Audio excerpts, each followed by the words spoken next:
And I'll just end by saying it's all about discourse. It's all about how do we tell the story? How do we get people to voice? Many of them have never just been asked a question, now tell me why you're for the death penalty, including legislators. We've got to have this conversation with them. What's your reason? Why are you for it? And then to begin the conversation. And then if you could, what the movie of Dead Man Walking did was it presented discourse on the death penalty in a new way. Instead of having a polemic film with all the arguments against the death penalty, it brought people over to both sides, treated the victims' families with great respect. Like, look at this trauma they've been through, look at their pain. And then ends with the execution of the person who did it so that the audience walks away and says, well, what did that do?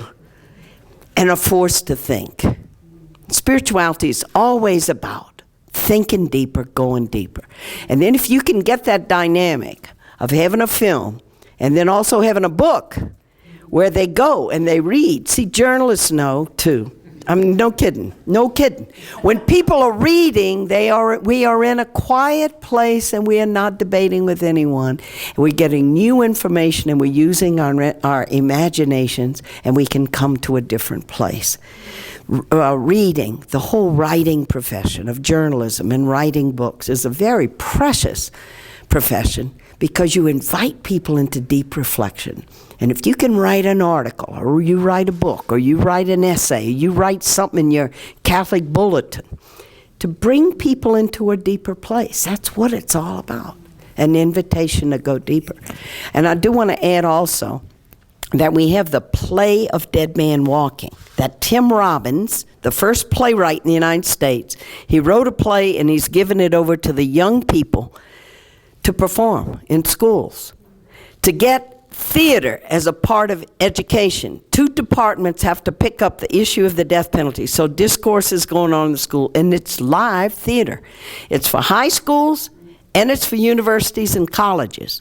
And you can go on the webpage, you can go to DMW, deadmanwalkingplay.org, and just see the schools that have done it. We have to have dramatic ways of bringing people close to this issue so that people can reflect on it and get it out of people's heads, and then it makes you dig and get information. And once you start learning about it, we know this, we have been knowing this, and I'll end with this.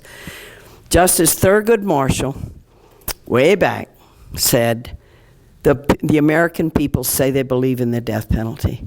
But he says, if we educate them on this issue, and they know what the death penalty is, how it works or doesn't work, support will decrease rapidly and people will not support the death penalty. And I want to just tell you, 20 years of working in the field and getting into places with the discourse, that is absolutely true.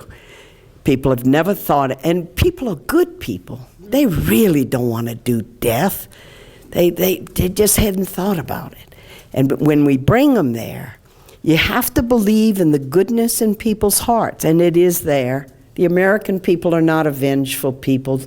They get scared because people press their fear buttons and it makes them think they have to do it, and politicians use it then as a political symbol. All you have in Montana is political symbolism on the books, and you have 2 human beings sitting there in those cells for 20 years. You are not a serious practitioner of the death penalty. You are not.